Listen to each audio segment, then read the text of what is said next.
ఇప్పుడు సమాజంలో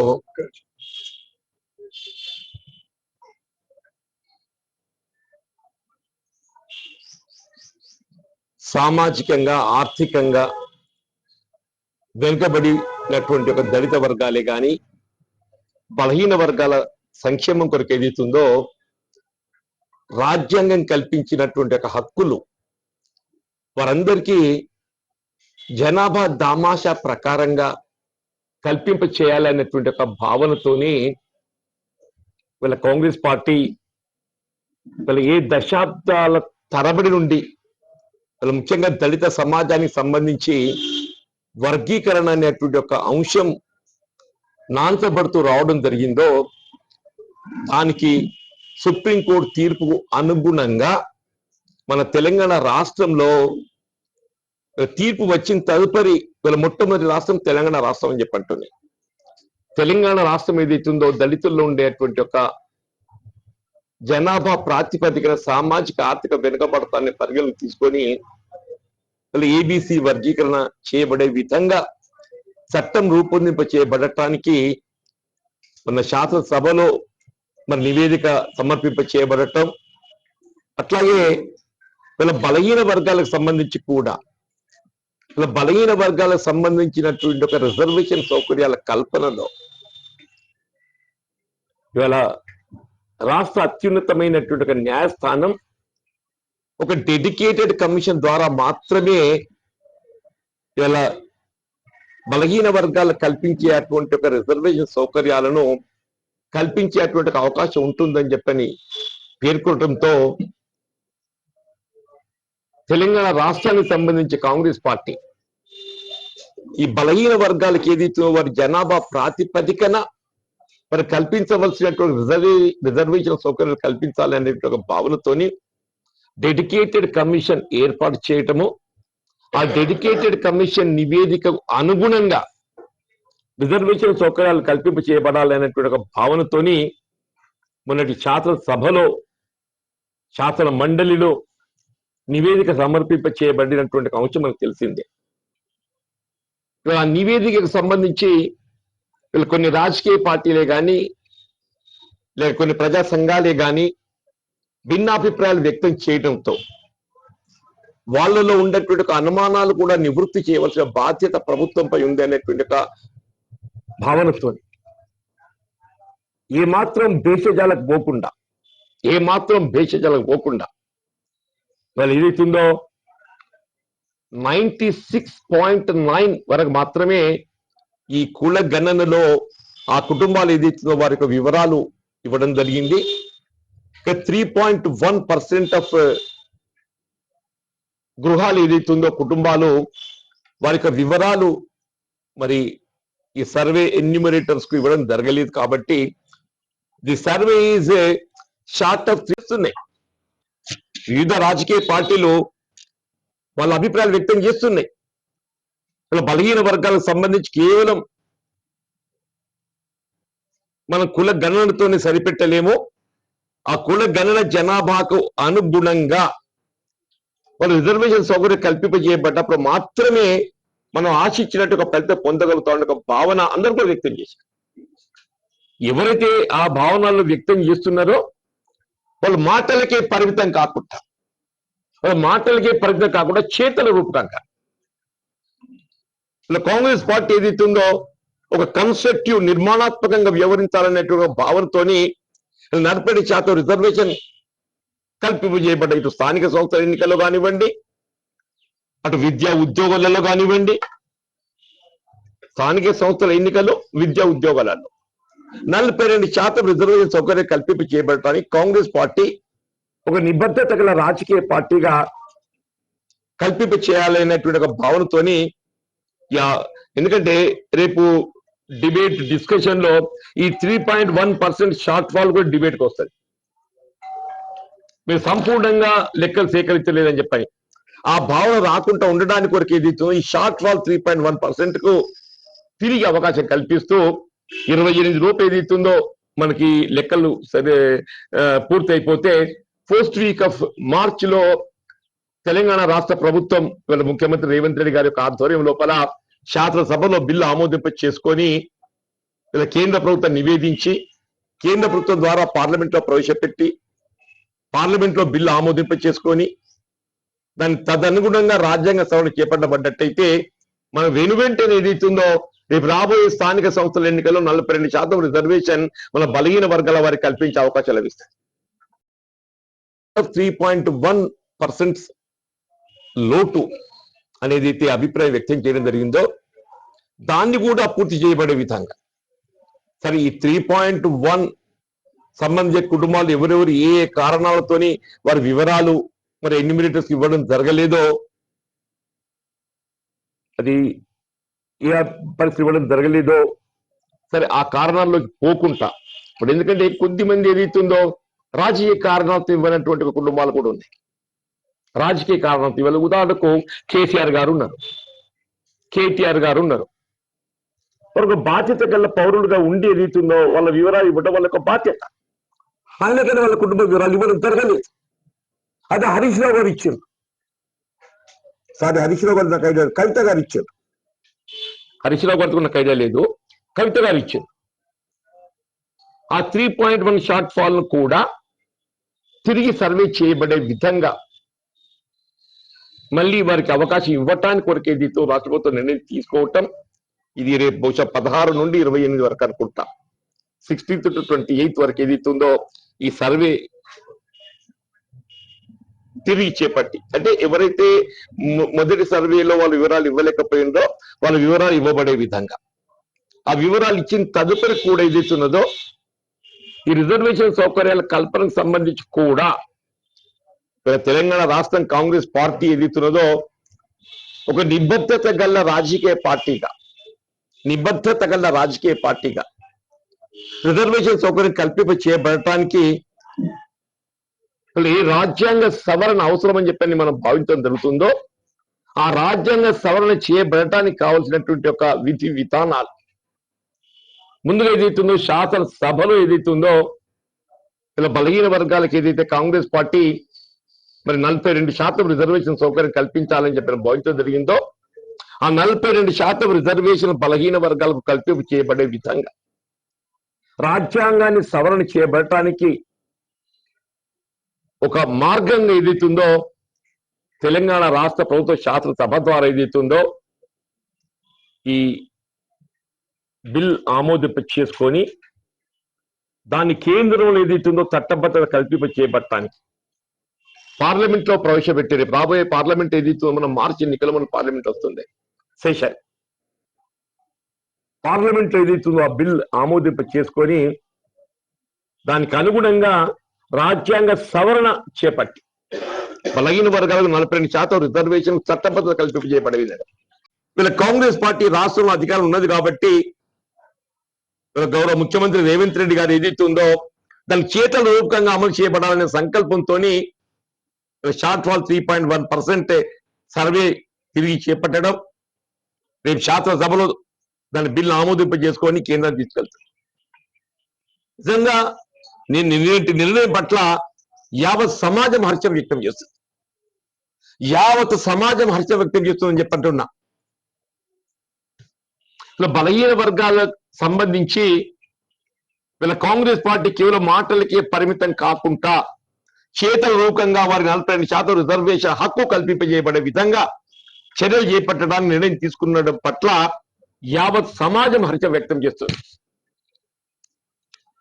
దానికి అనుగుణంగా ఇవాళ గౌరవ జిల్లా కాంగ్రెస్ అధ్యక్షులు జగిత్యాల లక్ష్మణ్ కుమార్ గారు కానీ శాసన మండలి సభ్యులు నేను కానీ ఇక్కడ కాంగ్రెస్ పార్టీ శ్రేణులు అందరం కూడా చెప్తున్నాను. నేను రాజకీయ పార్టీలన్నీ కూడా తమ వంతు బాధ్యతగా ఏ విధంగా కాంగ్రెస్ పార్టీ మాటలకే పరిమితం కాకుండా చేతల రూపకంగా బలహీన వర్గాలకు 40% రిజర్వేషన్ చట్టం అమలు చేయబడాలి అనేటువంటి ఒక భావనతోని దీనికి చట్టబద్ధంగా రిజర్వేషన్ సౌకర్యం కల్పింపజేయబడడానికి బిల్లు ఆమోదింపజేసి కేంద్రం నివేదిస్తుందో నేను భారతీయ జనతా పార్టీకి సంబంధించినటువంటి ఒక ప్రజాప్రతినిధులు గౌరవ మంత్రివర్యులు కిషన్ రెడ్డి గారు, బండి సంజయ్ గారు, గౌరవ పార్లమెంట్ సభ్యులు అరవింద్ గారు, అట్లాగే ఇతర పార్లమెంట్ సభ్యులు, గౌరవ శాసన మండలి సభ్యులు, మీ బీజేపీ అధిష్టానంపై ఏదైతుందో మీరు ఏ విధంగా వారిని దీనికి అనుగుణంగా మోటివేట్ చేయగలుగుతారు?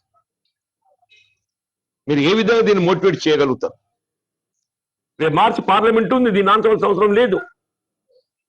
మార్చిలోనే మనకు పార్లమెంట్ సమావేశాలు ఉన్నాయి, దీన్ని ఆన్సవలసిన అవసరం లేదు. మార్చిలో మనం ఇది బిల్లు ఆమోదింప చేసుకుంటే రాష్ట్రపతి ద్వారా ఏదైతుందో రాజ్యాంగ సవరణ చేసుకునేటువంటి ఒక అవకాశం ఉంది. తక్షణమే మనకి ఏప్రిల్ మేలో ఈ స్థానిక సంస్థలకు సంబంధించి బలహీన వర్గాలకు 42% రిజర్వేషన్ తో ఎన్నికలకు పోయే అవకాశం లభిస్తుంది. దాంతో బలహీన వర్గాలకు వారి హక్కు కల్పించిన వాళ్ళ మొత్తం అని చెప్పండి.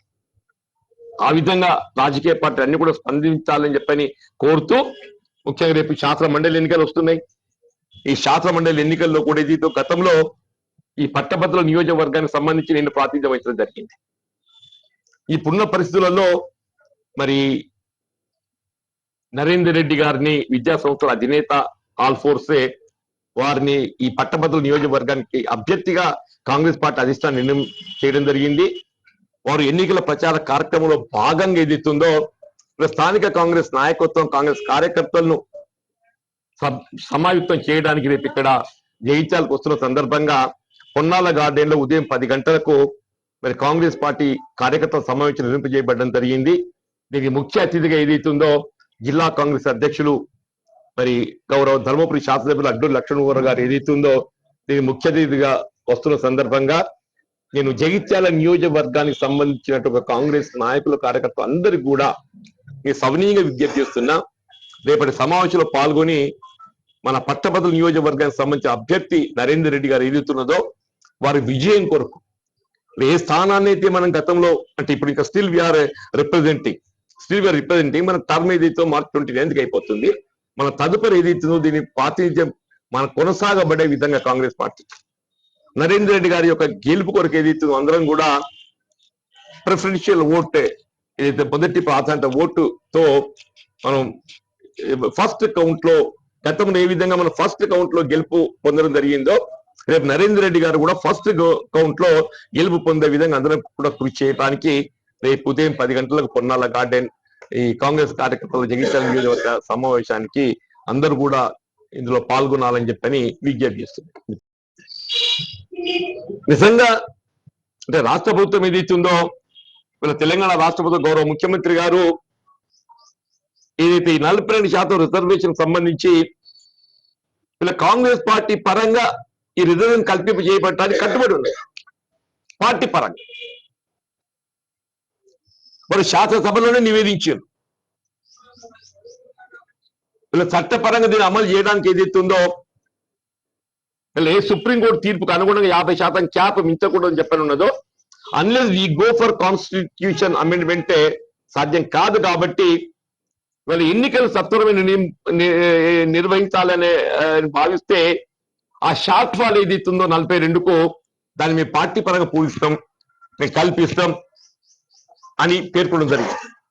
ఇవాళ ఏదైతుందో కేవలం పార్టీ పరంగా కల్పింపు చేయబడటానికి సరిపెట్టక రాజ్యాంగబద్ధంగా ఏ సీటు బలహీన వర్గాలకు రిజర్వ్ చేయబడుతుందో చట్టపరంగా చేయబడే విధంగా అన్ని రాజకీయ పార్టీలు దాన్ని బైండ్ చేసే విధంగా.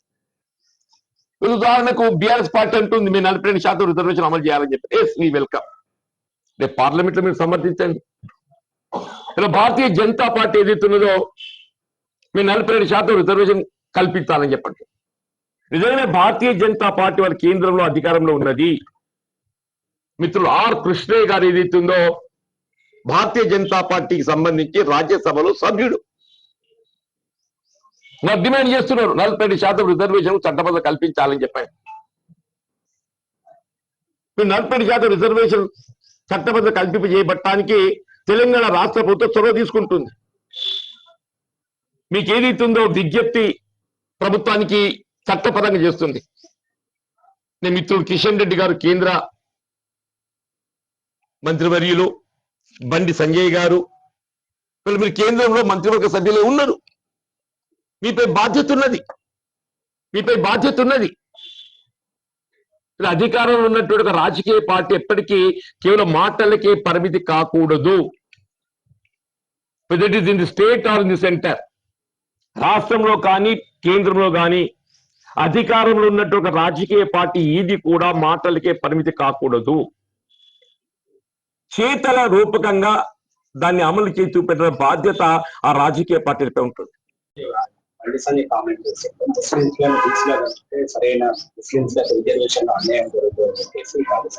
ఏంటి నాకు అర్థం కాలేదు. ముస్లింలను బీసీలో కలిపితే సరైన బీసీలకు రిజర్వేషన్ లో అన్యాయం జరుగుతుంది కాబట్టి ముస్లింస్ బీసీలో ఉండకూడదు. వాళ్ళు ఆల్రెడీ బీసీలలో ఉన్నారు. ఉమ్మడి రాష్ట్రంలో ఏదైతుందో ముస్లింస్లల్లా కమ్యూనిటీ పరంగా కాదు ముస్లింస్లలో కూడా సామాజికంగా ఆర్థికంగా ఎవరైతే వెనుకబడి ఉన్నారో వారికి మాత్రమే బీసీ హోదా కల్పించారు. Not to all. ఇది రిలీజియస్ బేస్డ్ రిజర్వేషన్ కాదు, ఇది రిలీజియస్ బేస్డ్ మత ప్రాతిపదిక రిజర్వేషన్ కాదు. ఇది ఉదాహరణ ఖాన్ పఠాన్, మా డ్రైవరే ఉన్నాడే, మా డ్రైవర్ యాకూబ్ ఉన్నాడు. ఈ driver with me for several years. Khan ఓసీలలో ఉన్నాడు, is not able to get reservation. వాళ్ళ దానిలో ఉండేటప్పుడు సామాజికంగా ఎవరైతే ఆర్థికంగా వెనుకబడో వారికి మాత్రమే. దీన్ని మతంతో ముడిపెట్టకూడదు,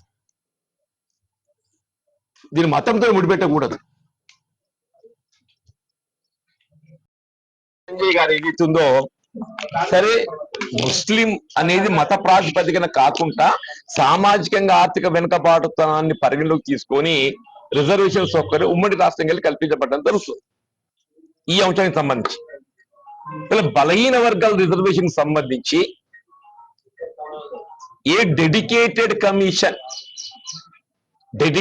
కమిషన్ ఏదైతుందో జనాభాను కుల గణనతోని వివరాలు సేకరించి దానికి అనుగుణంగా మాత్రమే బలహీన వర్గాలకు రిజర్వేషన్ సౌకర్యం కల్పించే అవకాశం ఉందని చెప్పి పేర్కొనడం జరిగిందో, దానికి అనుగుణంగా తెలంగాణ రాష్ట్రంలో ఏదైతుందో ఆ డెడికేటెడ్ కమిషన్ ఈ కుల గణన సర్వే చేపట్టడము, దానికి అనుగుణంగా వస్తున్నటువంటి ఒక జనాభాను పరిగణలోకి తీసుకొని కనీసం 42% రిజర్వేషన్ సౌకర్యం కల్పించేపట్టడానికి రేపు తెలంగాణ రాష్ట్ర ప్రభుత్వం కాంగ్రెస్ పార్టీ ఏదైతుందో శాసనసభ ద్వారా బిల్లు ఆమోదింపజేసి కేంద్రానికి నివేదిస్తుంది.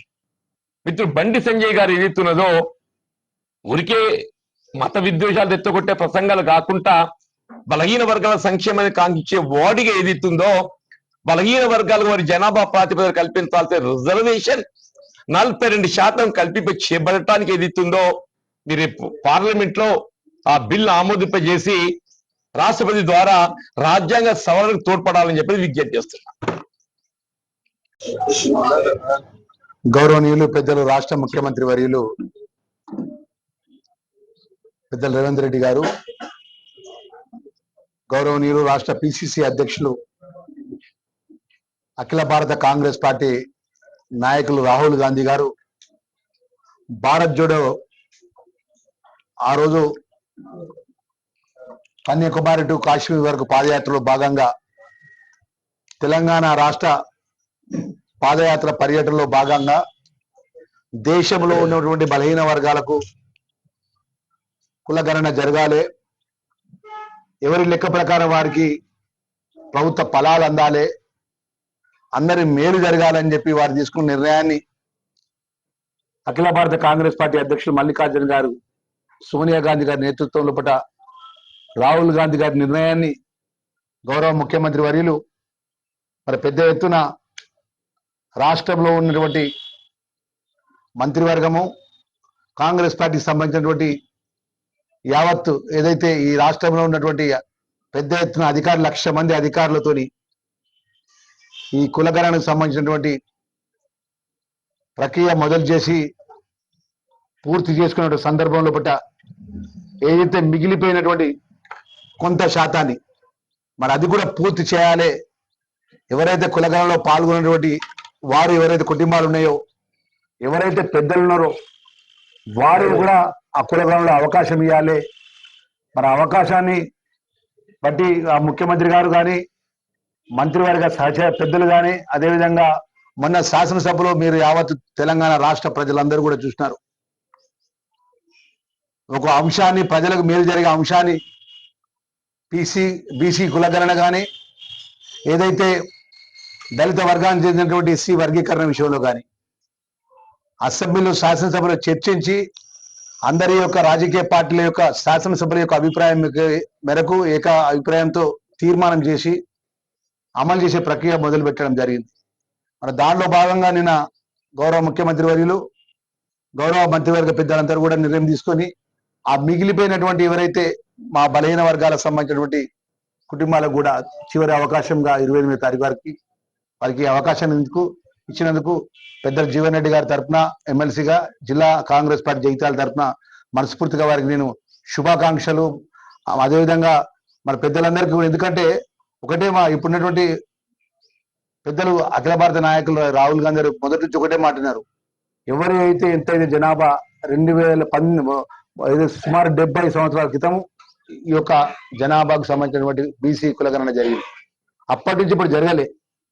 మనకున్నటువంటి భారతదేశంలోనే కానీ మరి ఈరోజు ఏ రాష్ట్రంలో కూడా భారతీయ జనతా పార్టీ ఈ రాష్ట్రంలో ఈ దేశంలో అధికారంలో ఉన్నది.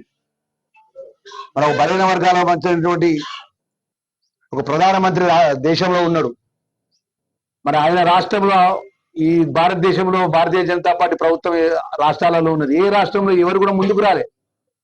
ఇలా ముఖ్యమంత్రి వర్యులు కానీ ఈరోజు అందరికి ఫలాలు అందాలనే ఒక మంచి ఆలోచన వచ్చినటువంటి సందర్భంలో మరి చివరి అవకాశం నుండి మిగిలిపోయిన అవకాశానికి ఎవరైతే 10 సంవత్సరాలు మేమే రాజులు మేమే మంత్రులు నడిపించినటువంటి కేసీఆర్ గారు కానీ కేటీఆర్ గారు కానీ పాల్గొని వారు కూడా సెల్ఫ్ డిక్లరేషన్ ఇవ్వాలి.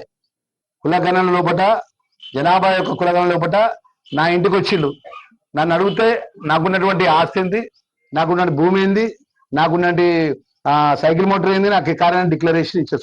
సొంత డిక్లరేషన్ అడిగా సొంత డిక్లరేషన్ ఇవ్వకుండా ఏదైతే తప్పించుకున్నటువంటి మా ముఖ్యమంత్రి కేసీఆర్ కేటీఆర్ ఈ యొక్క అవకాశాన్ని వినియోగించుకోవాలని చెప్పి జిల్లా కాంగ్రెస్ అధ్యక్షునిగా మనవి చేసుకుంటూ మరొక మా ఇక్కడ 27వ తారీఖు జరగబోయే పట్టభద్రులకు సంబంధించిన ఎన్నికల మన కాంగ్రెస్ పార్టీ నియమించినటువంటి నరేందర్ రెడ్డి గారి యొక్క గెలుపు కోసం పెద్దలు జీవన్ రెడ్డి గారి ఆధ్వర్యంలో జగిత్యాల జిల్లాలో పొన్నాల గార్డెన్ జిల్లా కాంగ్రెస్ పార్టీ పెద్దలు జీవన్ రెడ్డి గారి ఆధ్వర్యంలో పొన్నాల గార్డెన్ ఉదయం 11 గంటలకు మరి ఇక్కడ గ్రాడ్యుయేషన్ కు సంబంధించినటువంటి ఓటర్స్ పట్టభద్రులు అందరూ కూడా పెద్ద ఎత్తున పాల్గొనాలని మనవి చేసుకుంటూ ఉదయం 9 గంటలకు ధర్మపురి నియోజకవర్గానికి సంబంధించినటువంటి బ్రాహ్మణ సంఘంలో ఉదయం 9 గంటలకు అక్కడ ఆ నియోజకవర్గం సంబంధించిన పట్టభద్రులందరూ కూడా స్వాగతం పలుకుతూ వారు రావాలని కోరుకుంటూ,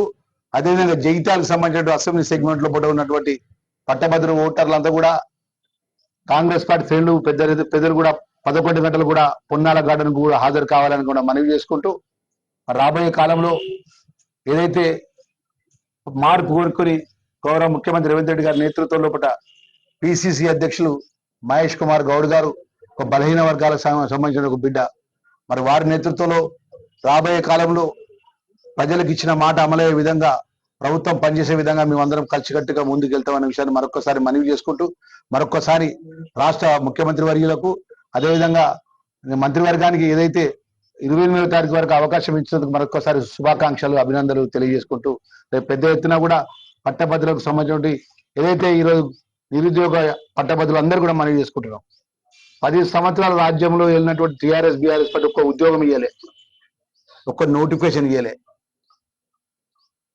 దయచేసి మీరు ఒక్కసారి అవన్నీ గుర్తుంచుకొని కాంగ్రెస్ పార్టీ ఎమ్మెల్సీ అభ్యర్థి నరేందర్ రెడ్డి గెలిపించే విధంగా బలపరచాలని కోరుకుంటూ రేపు పెద్ద ఎత్తున హాజరు కావాలని జిల్లా కాంగ్రెస్ అధ్యక్షులుగా